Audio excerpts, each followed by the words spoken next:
Today I'm sharing with you the books and resources we use for our Norse mythology unit. We're primarily using a Waldorf approach, and if you didn't want to buy an entire curriculum, this would be a great resource for you to have. It's called Norse Mythology by Charles Kovacs. He was a Waldorf teacher, and these are his notes collected as a book, and this would make a great resource for your main lesson block.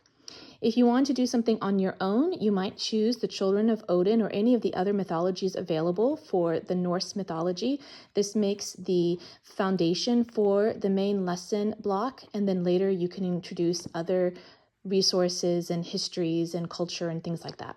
I have a couple other mythology books to share with you. This one's called Favorite Norse Myths by Mary Pope Osborne. And you're going to find, of course, a lot of similarities between all of these mythologies, but you will find maybe a different style of retelling or different illustrations. We also have Norse Myths, and this one has some really beautiful illustrations, and these stories are a little bit more lengthy, and we've used these before as part of our opening activities, and you can see some beautiful illustrations throughout the book. We added this one for the first time called Norwegian Folk Tales, and this one's a little different from the mythologies. These are folk tales, and these stories are a little bit shorter, and again, these would make great opening activities if you're going to save the mythology for the main lesson. We have a few picture books. This one's called If You Were Me and Lived in Viking Europe. I love this one so much because while the illustrations were something that had to grow on me, I do really appreciate them now, as well as the content. It is really rich and it takes you back in time as if you were a child in this era. And I like the very relatable approach of this book. And there are others in this series, and I highly do recommend them.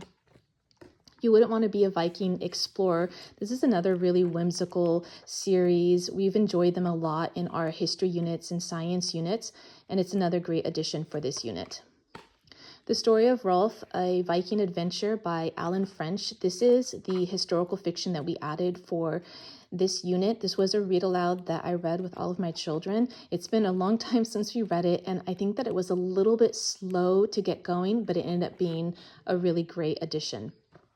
So now we finally get to some of the history resources. This is Life on a Viking Ship, and this is going to just take you through some historical aspects of Viking ships and warfare and trade, etc. This makes a nice, very simple addition to this unit from a historical perspective.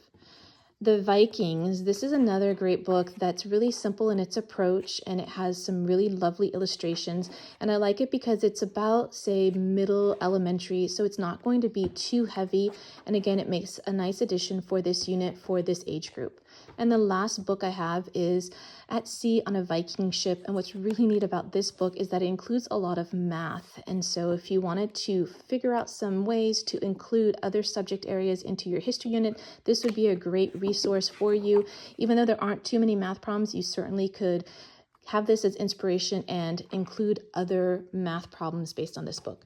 The last two things I want to share with you are some games that we have for this unit. They don't really relate entirely. This is called Viking Brainstorm, and it's just that there are Viking ships. Basically, it's a logic game of trying to get your Viking ships from one side to another. There are a lot of different ways to play this game, like different orientations that you can set up the game itself, and my children have really enjoyed it. This game is called Terra, Ireland's royal board game, and this is not Nordic, but we did add it to this unit in part because of these motifs kind of remind me of some of the Nordic motifs or Viking motifs, and because this game didn't really have another spot in any of our other history units, so I went ahead and I added it here. I hope these resources were helpful to you. If you'd like to see a more in-depth look at all of these books and games, you can find that on YouTube at Pepper and Pine, and if you would like a complete list of all of the books and resources, you can find it on the blog post that accompanies this video.